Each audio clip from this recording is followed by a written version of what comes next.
Hello student, good morning to all of you. Welcome back to my channel Dipakshi Biology. In previous classes we are studying about what is cancer and how many type of cancer.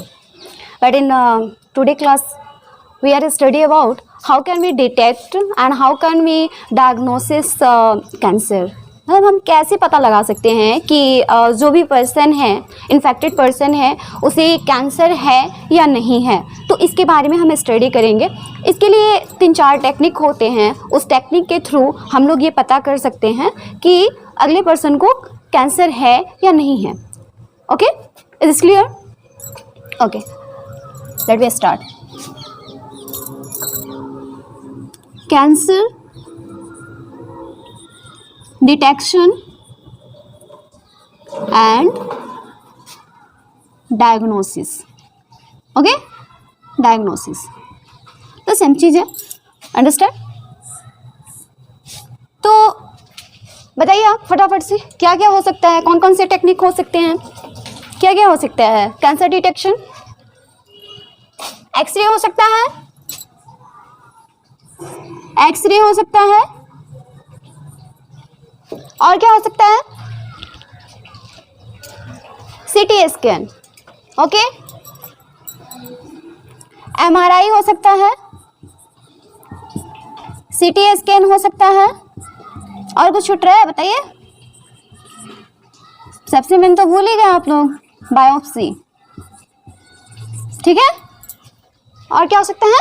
Biopsy हो सकता है, understand? अब हम लोग इन मतलब आए दिन आप लोग जो रोज़मर्रा की ज़िंदगी है, डेली लाइफ में आप कहीं ना कहीं मतलब इन सारे के यूज़ आपने सुना होगा या नहीं यूज़ सुना होगा तो नाम तो ज़रूर सुना होगा। दिस इज़ कॉमन, ठीक है ना, common techniques. We are here all round. Okay, तो हम लोग स्टार्ट करते हैं एक्सरे से, ठीक है? थोड़ा थोड़ा हम लोग इसके बारे में डिस्क्रिप्शन लेके चलेंगे। Okay, is this clear? Okay, अगर आप लोग जानते हो तो थोड़ा बहुत आप लोग डिस्कस कर सकते हो, मेरे साथ बता सकते हो, उसके बाद जहाँ दिक्कत होगी वहाँ मैं क्लियर करूँगी। ओके,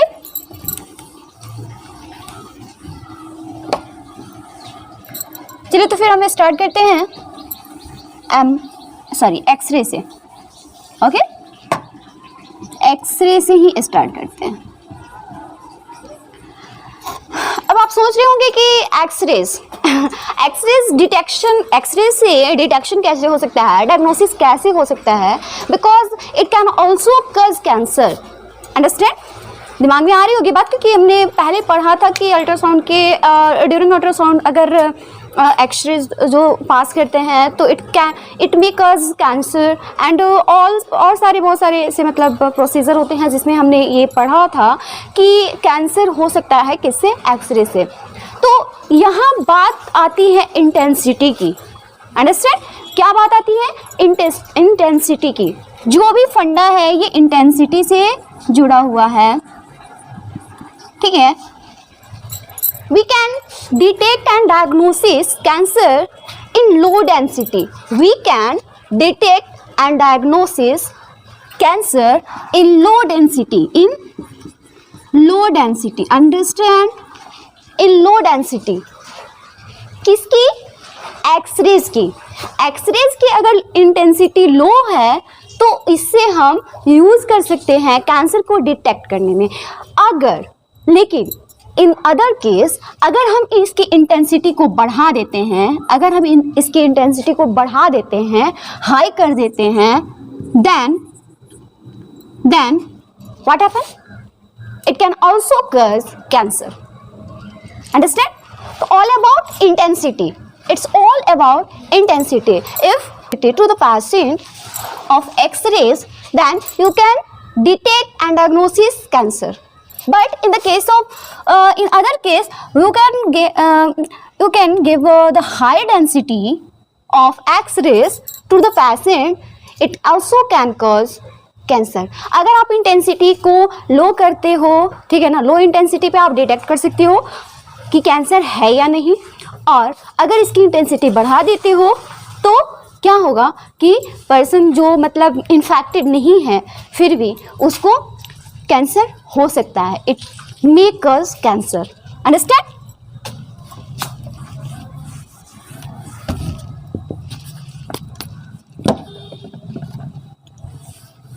आप लोग नोट डाउन कर सकते हो। हाँ, तो हमने क्या बात करी थी, क्या बात करी थी? It's low density are used, लिख लीजिए, इट्स लो इंटेंसिटी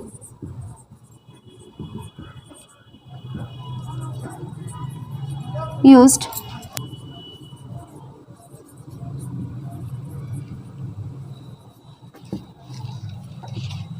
देखा, it's low intensity are used in cancer detection, ठीक है ना। It's low intensity are used in cancer detection, but it's depend और इंटेंसिटी, हायर इंटेंसिटी, ठीक है ना। It's all depend on intensity, ठीक है। It's all depends upon intensity, okay. Higher intensity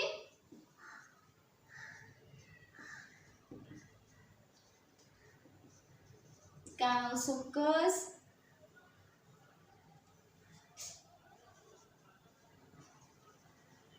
cancer. Is this clear? Higher intensity can also cause cancer, okay.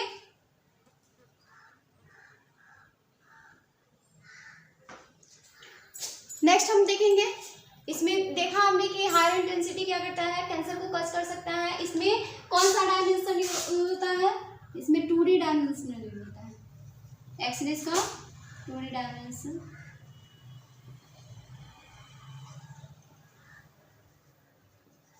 It means कि deeper tissues या जो deeper tissues होते हैं can't be seen in 2D rays, ठीक है ना। 2D raise इसमें use होता है, 2 डायमेंशनल रेज यूज होता है, जिससे क्या होता है कि डीपर टिश्यूज को हम सीन नहीं कर सकते हैं, डीपर टिश्यूज को हम सीन नहीं कर सकते हैं। But in the case of MRI and CT scan we can use there are used 3D dimension, or because of 3D dimension we can see it's deeper tissues, okay. So let us start to the next क्या है, CT scan. Next क्या है, CT scan. This is very popular, CT scan and MRI। Next हम लोग CT scan और MRI के बारे में स्टडी करेंगे। उससे पहले कि हम बता रहे हैं आपको कि मतलब आपने आए दिन हमेशा जो मतलब पेशेंट को हम दिखाने जाते हैं तो डॉक्टर्स के रिपोर्ट में आपने प्रिस्क्रिप्शन में देखा होगा, मतलब एक्चुअली मैक्सिमम ये केस ब्रेन के मतलब केस में आता है कि MRI और CT स्कैन के लिए डॉक्टर्स मतलब एडवाइस करते हैं, ठीक है ना। तो प्रिपरेशन में आपने देखा होगा CT स्कैन और वो क्या कहते हैं उसको, MRI, ठीक है। तो इसके बारे में जो नहीं जानते वो कंफ्यूज हो जाती है कौन सा टेस्ट है, तो टेस्ट के बारे में जानना भी ज़रूरी है कि नहीं। तो इसके बारे में हम जानेंगे डीप में, उसके बाद आपको समझ आ जाएगा कि CT स्कैन और जो MRI होता है एक्चुअली में होता क्या है और उसे हम क्यों इस्तेमाल करते हैं, क्यों करवाया जाता है, ठीक है। तो वहाँ हम बढ़ने से पहले एक बार प्लीज़ जो लोग चैनल पे बने हुए हैं और मेरे चैनल को सब्सक्राइब नहीं किए हैं और अभी तक मेरा वीडियोस देख रहे हैं, इससे प्रॉफिट है आपको ज़रा सा भी, तो प्लीज़ इसे सब्सक्राइब कीजिए, लाइक कीजिए और शेयर कीजिए अपनी विलेजर्स दोस्तों को, ठीक है ना। वैसे विलेजर्स जहाँ पे मतलब लोग जो जहाँ पे हैं मतलब छोटे जगह के लोग होते हैं या फिर गांव के लोग होते हैं या फिर शहर में भी बहुत सारे ऐसे फैमिली होती है जो अच्छी कोचिंग को अफोर्ड नहीं कर पाती, अच्छे टीचर को अफोर्ड नहीं कर पाती है, उन्हें थोड़ी मुश्किल होती है ना। या बाहर लड़कियां नहीं जा सकती, घर पे अपना स्टडी करती हैं, पेरेंट्स नहीं जाने देते हैं ना। तो उन बच्चों को प्लीज़ प्लीज़ प्लीज़ आप ज़रूर शेयर कीजिए, ठीक है ना, ताकि उन बच्चों तक अच्छे मटेरियल पहुंच सके और जो बच्चे इच्छुक हैं पढ़ने के लिए, है ना, आगे पढ़ना चाहते हैं, उन्हें मेरा वीडियो मिले और उन्हें भी कुछ फ़ायदा हो, ठीक है ना। सो चलिए आप लोग प्लीज़ ऐसा कीजिएगा, प्लीज़ शेयर कीजिएगा अपने नीडी फ्रेंड्स को या फिर विलेजर्स को, ओके। चलिए फिर thanks to all of you for compliment and start करते हैं हम लोग next topic, CT scan, okay.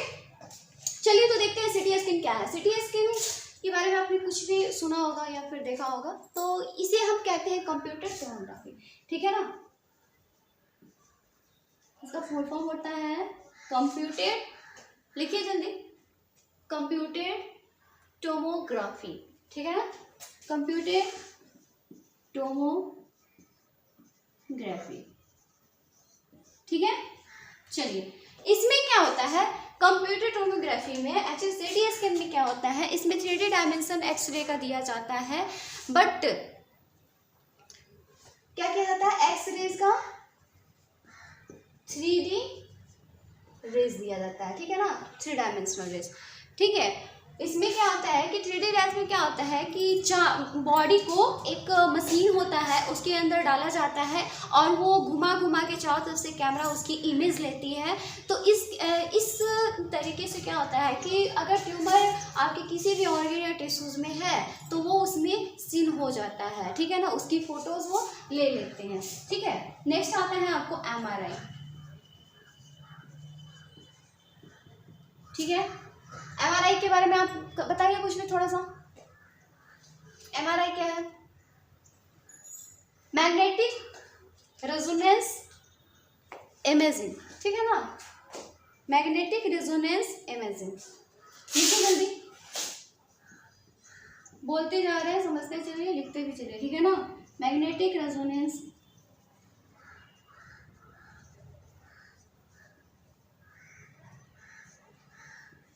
ये क्या होता है, इसमें भी 3D रेज यूज किया जाता है, ठीक है, 3D रेज यूज होता है, but this is very important, क्या एग्जाम के वजह से ये बहुत ही इंपॉर्टेंट है, बिकॉज कि this is a very beneficial and it can't be harm the body, ठीक है ना, बॉडी को हार्म नहीं करता है, क्या करता है, इसमें क्या होता है,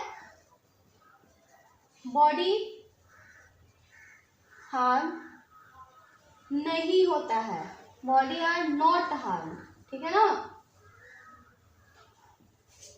समझ रहे हैं ना। इसमें भी एक बड़ी सी मशीन होती है जिसके अंदर बॉडी को डाला जाता है और ये घुमा घुमा के चारों तरफ से पिक्चर क्लिक करती है, इमेज क्लिक करती है, ठीक है ना, इमेज क्लिक करती है तो उससे क्या होता है, मतलब बॉडी के अंदर या फिर ऑर्गन के अंदर या टिश्यूज के अंदर कहीं भी बॉडी में अगर ट्यूमर है तो वो आपके इमेज में आ जाएगी, वो उसमें सीन हो जाएगा, अंडरस्टैंड। तो ये बेनिफिशियल होता है, ठीक है ना, क्या होता है, बेनिफिशियल होता है, समझ रहे हैं ना, ये बेनिफिशियल होता है और ये बॉडी को हार्म नहीं करता है। इसमें क्या करते हैं, मैग्नेटिक फील्ड क्रिएट करते हैं चारों तरफ बॉडी के, ठीक है ना, मैग्नेटिक फील्ड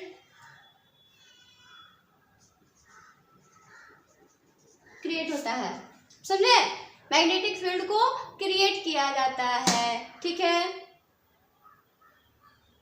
मैग्नेटिक फील्ड, हाँ लिख सकते हैं, मैग्नेटिक फील्ड आर यूज्ड, ठीक है, ये सारे पॉइंट है। क्या आता है कि 3D रेज आर यूज्ड, इसलिए लिख सकते हैं,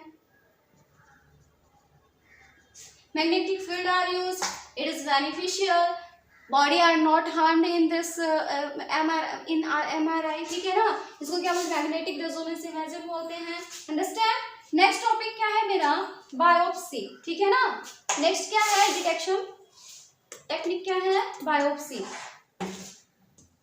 बायोप्सी में क्या किया जाता है कि जो इन्फेक्टेड टिश्यूज है या ऑर्गन है, ठीक है ना, वहाँ का टिश्यूज का सेक्शन लिया जाता है कट करके, ठीक है, उस सेक्शन को हम लोग क्या करते हैं, लेबोरेटरी में स्टेन करते हैं, ठीक है, उसके बाद उसको माइक्रोस्कोप के द्वारा स्टडी करते हैं, ठीक है ना, माइक्रोस्कोप के द्वारा। अरे यार तुम लोग लेबोरेटरी में स्टेनिंग नहीं पढ़े हो, और उसमें देखा होगा कि जब हम किसी प्लांट के सेल्स के बारे में हम लोग को स्टडी करना होता है तो आपने देखा होगा कि लेबोरेटरी में हम किसी प्लांट के टिश्यूज का सेक्शन लेते हैं ना जी, प्लांट के टिश्यूज का सेक्शन लेते हैं, उस सेक्शन को हम लोग क्या करते हैं, स्टेन करते हैं, स्टेन करने के बाद स्लाइड पे उसको माइक्रोस्कोप में लगाते हैं, और जब स्लाइड पे माइक्रोस्कोप में लगाते हैं और अपने आईज से उसको जब हम सीन करते हैं तो आप देखते होंगे उसका स्ट्रक्चर पता चलता है या फिर उसमें सेल किस तरह का दिख रहा है, ये सारा चीज़ आपको पता चलता है। तो जस्ट लाइक दैट कि बायोप्सी में भी हम वही करते हैं, ठीक है ना,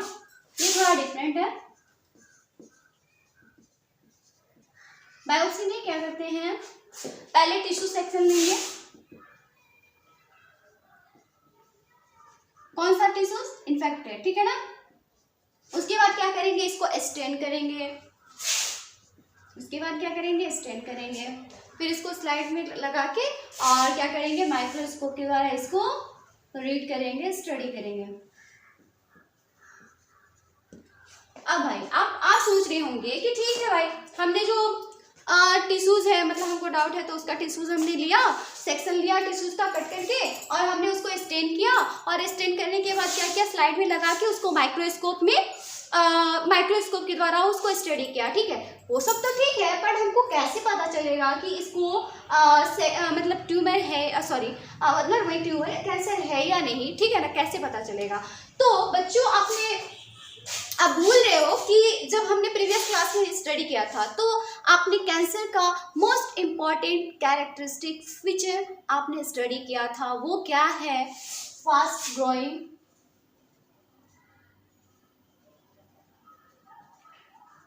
अनकंट्रोल्ड ग्रोथ। देखा था ना आपने, सबसे मेन फीचर क्या होता है, अनकंट्रोल्ड ग्रोथ, मतलब नंबर ऑफ सेल्स क्या है उसमें इंक्रीज होते रहते हैं। ठीक है, इट मीन्स कि अगर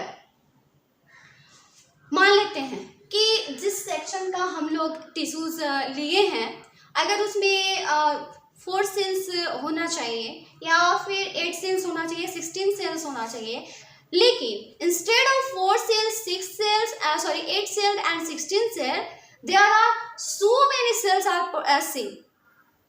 हाँ, बहुत ज़्यादा, मतलब 4 टाइम्स 5 टाइम्स सेल्स इंक्रीज करके मेरे को माइक्रोस्कोप के द्वारा इस सेक्शन में, टिश्यू सेक्शन में सीन हो रहा है। इट मीन्स कि वो कैंसरस है।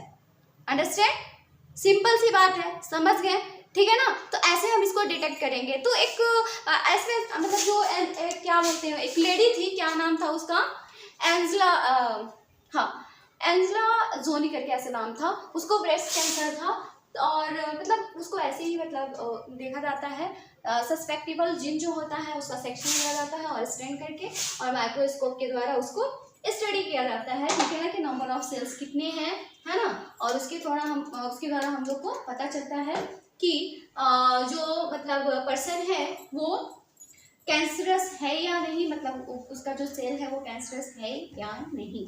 अंडरस्टैंड।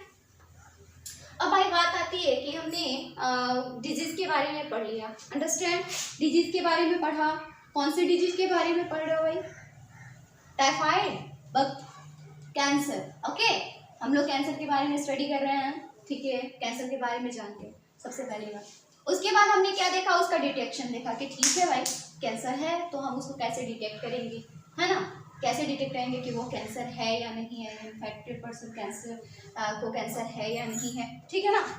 उसके बाद हम जान गए, कैंसर के बारे में जान गए, उसका डिटेक्शन जान गए, तो लास्ट बात आती है क्या, उसके ट्रीटमेंट की। भाई अब जब कैंसर हो गया है तो उसका इलाज भी तो होना चाहिए ना। अब ट्रीटमेंट की जरूरत पड़ेगी ना, प्रिवेंशन आप लोग लेंगे नहीं तो ट्रीटमेंट की तो जरूरत पड़ेगी ना, नौबत तो आनी है ट्रीटमेंट की, है ना, तो उसको भी जानना जरूरी है।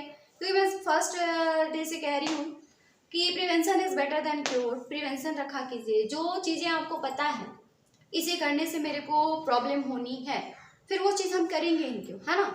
सिंपल सी बात है, ये लाइफ पे भी डिपेंड करता है, ये फंडा हर जगह डिपेंड मतलब अप्लाई होता है कि जो चीज़ें, जो खतरा के बारे में आप पहले से जानते हो, अगर उसके प्रति आप पहले ही सचेत हो जाते हो, वो खतरा आपके पास आएगा ही नहीं। लेकिन ये जानते हुए भी लोग गलतियाँ करते हैं, सारे डिजीज़ के बारे में जानते हैं, है ना, फिर भी डेली जो रूटीन है आपका वैसे के वैसा ही है, आप चाह के भी उसे चेंज नहीं कर सकते हो। अगर आप डेली रूटीन में अपना बना लो और उसे अप्लाई करो, रोज़ फॉलो करो, तो ये सारे जो आज के टाइम में, आज के जनरेशन में इतने सारे सब लोग पेशेंट बने हैं, सो मतलब हर घर में आप देखिएगा कि 2-4 लोग ऐसे ही मतलब कभी ठीक नहीं रहते हैं, कुछ ना कुछ प्रॉब्लम होती ही है, गैस्ट्रिक की प्रॉब्लम है तो कोई सर्जरी की प्रॉब्लम है और समथिंग ऐसे।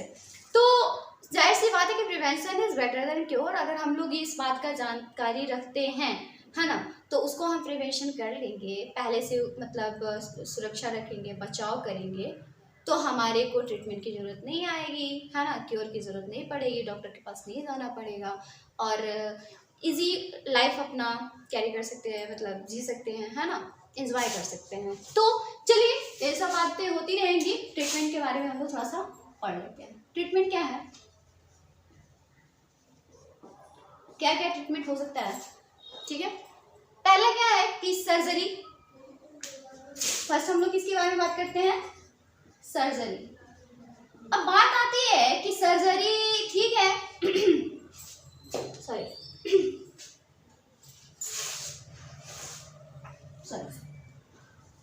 ठीक है, सर्जरी है तो सर्जरी क्या है, मतलब कि अगर सर्जरी है तो हम लोग ट्यूमर की सर्जरी हम कर सकते हैं, ठीक है ना, ट्यूमर को निकाल सकते हैं। अगर ट्यूमर है तो ट्यूमर को निकाल सकते हैं, लेकिन in the case of malignant tumour आप कर सकते हो ऐसा, सर्जरी कर सकते हो, बताइए जरा, थोड़ा दिमाग लगाइए। अगर मान लीजिए मैलिग्नेंट ट्यूमर है तो यहाँ सर्जरी सेफ है, दिमाग लगाइए। नहीं है, क्यों क्यों नहीं है बताइए ना। मैलिग्नेंट ट्यूमर है वो स्प्रेड करता है, इसका फीचर क्या है कि स्प्रेड होता है, ठीक है ना, पूरे बॉडी में स्प्रेड होता है। अब बताइए आप किस किस सेक्शन का सर्जरी कीजिएगा, बताइए कौन कौन से ऑर्गन का सर्जरी कीजिएगा। तो अगर ट्यूमर है तो आप सर्जरी करके इसको निकाल सकते हो, लेकिन अगर मैलिग्नेंट ट्यूमर है तो यहाँ सर्जरी अप्लाई नहीं होगा, ठीक है ना, समझ गए। चलिए नेक्स्ट देखते हैं रेडिएशन, रेडिएशन थेरेपी।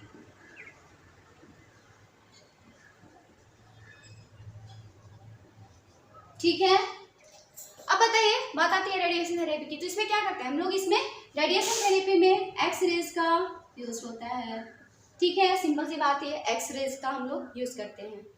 नेक्स्ट हम लोग आएंगे केमोथेरेपी में, फटाफट से हम देखेंगे केमोथेरेपी, है ना। अब बताइए केमोथेरेपी क्या है। एक्चुअली केमोथेरेपी में क्या होता है कि जो मतलब सेल्स है, सॉरी, केमोथेरेपी में क्या होता है कि ये क्या करता है, फास्ट ग्रोइंग सेल जो है, फास्ट ग्रोइंग सेल्स को क्या करता है, किल करता है, समझ रहे हैं ना। जो केमोथेरेपी हम कराते हैं, केमोथेरेपी में क्या होता है, जो फास्ट ग्रोइंग सेल्स होता है उसको किल करता है। तो मैलिग्नेंट ट्यूमर, सॉरी, ट्यूमर में क्या होता है कि मतलब इसमें सेल्स जो होते हैं वो फास्ट ग्रो करने लगते हैं, इसीलिए नंबर ऑफ सेल्स इंक्रीज करने लगते हैं। तो इसमें क्या होता है, केमोथेरेपी दिया जाता है तो फास्ट ग्रोइंग सेल इंक्रीज करने लगता है। तो इसमें एक प्रॉब्लम ये आती है कि जो हमारा हेयर है, जस्ट लाइक आवर हेयर, वो भी फास्ट ग्रोइंग सेल है। हेयर क्या है, फास्ट ग्रोइंग सेल है। इट मीन्स कि जो लोग केमोथेरेपी कराते हैं उनके बाल गिरने लगते हैं। आपने देखा होगा एक आमिर खान की मूवी है जिसमें अनुष्का शर्मा है ना, उसके बाल नहीं होते हैं, आई मीन टकली रहती है। तो जस्ट लाइक दैट कि जिसको कैंसर होता है और केमोथेरेपी कराता है तो उसके बाल गिरने लग जाते हैं, तो वो छिलवा लेता है या फिर समथिंग ऐसा, ठीक है ना। तो ये चीज़ें इसमें हैं। तो हम देखेंगे कि इसमें एक ड्रग आता है, इस ड्रग के बारे में भी हम बात करेंगे, ठीक है ना। ड्रग का नाम बताइए, मैंने इसके पहले इसके बारे में चर्चा किया हुआ है, विनक्रिस्टिन एंड विनब्लास्टिन, ठीक है ना।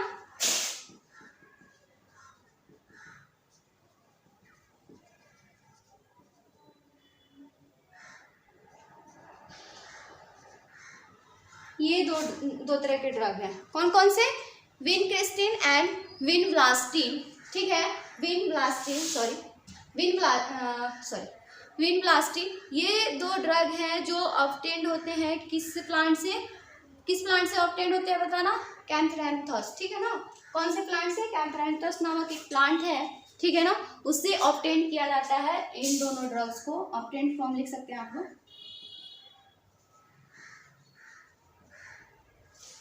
ऑब्टेन फ्रॉम, लिखिए जल्दी, कैंथरैंथस,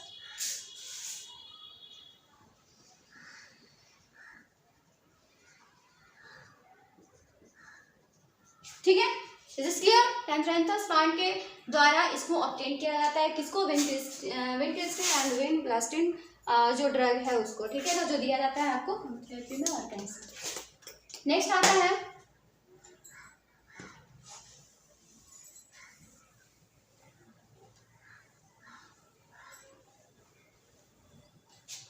नेक्स्ट बताइए क्या था, इम्यूनोथेरेपी, ठीक है ना। नेक्स्ट हम लोग स्टडी करेंगे किसके बारे में, इम्यूनोथेरेपी। इम्यून के मतलब क्या होता है बाबू बताइए जरा, बेवकूफ हो क्या रहती है, हाँ, डिजीज पढ़ा रहे हैं तभी से बता रहे हैं इम्यून क्या होता है, इम्यून सिस्टम क्या होता है ना। इम्यूनिटी क्रिएट किया जाता है हमारे बॉडी के अंदर डिजीज के अगेंस्ट में, ठीक है ना। जैसे कि सपोज कि हम लोग को क्या पढ़ना था, इम्यूनोथेरेपी,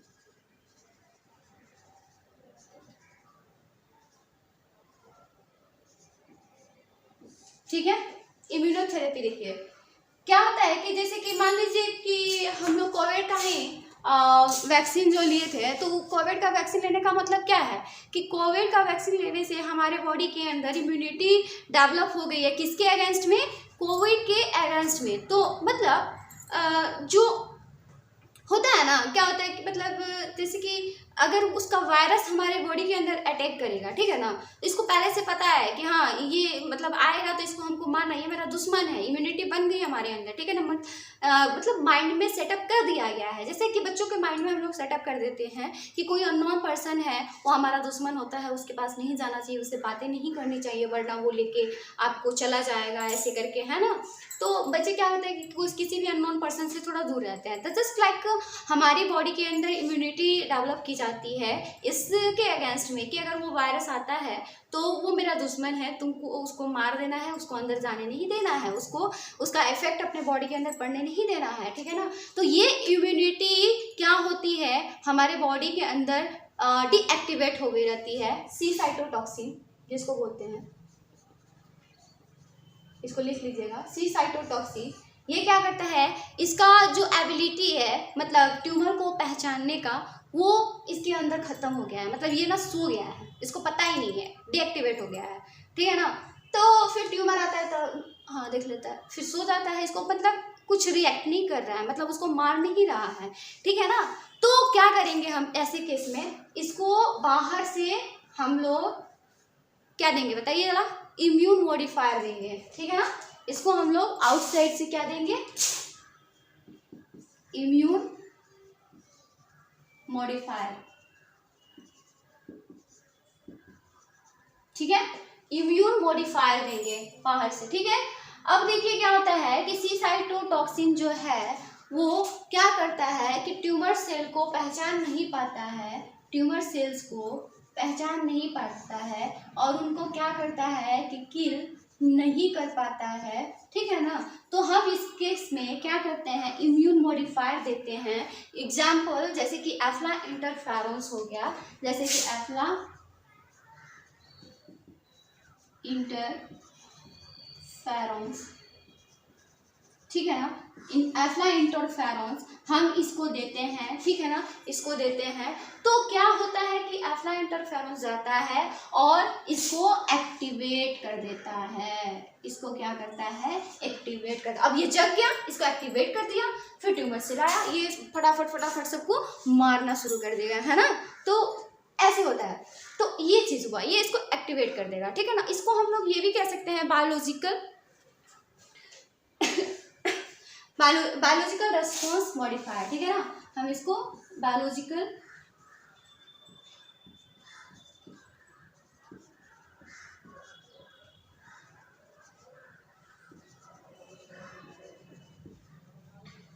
रेस्पॉन्स मॉडिफायर, तो ये सारे इसके फंडा हो गया, ठीक है ना। वही एफ्ला इंटरफेरोन्स, ठीक है ना, ये क्या है, बायोलॉजिकल रेस्पॉन्स मॉडिफायर है, ठीक है ना। अब ये क्या करेगा, जाएगा एफ्ला इंटरफेरोन्स इसको एक्टिवेट कर देगा और ये फटाफट से सारे जो कैंसरस सेल है, आई मीन ट्यूमर सेल्स हैं, उसको डिस्ट्रॉय करने लगेगा, अंडरस्टैंड। तो ये आपका सारा यहाँ पे ख़त्म होता है, ठीक है ना। हमने कैंसर के बारे में पढ़ा और उसके बाद हमने उसके डिटेक्शन के बारे में पढ़ा, ठीक है ना। जिसका डिटेक्शन हम लोग किसके द्वारा करते हैं, एक्सरे के द्वारा करते हैं, एमआरआई के द्वारा करते हैं, सीटी स्कैन के द्वारा करते हैं, बायोप्सी के द्वारा करते हैं। ट्रीटमेंट हमने देख लिया, ट्रीटमेंट में क्या क्या था, सर्जरी कर सकते हैं, रेडिएशन थेरेपी यूज़ कर सकते हैं या केमोथेरेपी यूज़ कर सकते हैं या फिर लास्ट थेरेपी भी हम यूज़ कर सकते हैं, अंडरस्टैंड। तो ये हमारा टॉपिक आज ख़त्म होता है और मिलते हैं नेक्स्ट टॉपिक के साथ नेक्स्ट लेक्चर में। See you again in your next classes,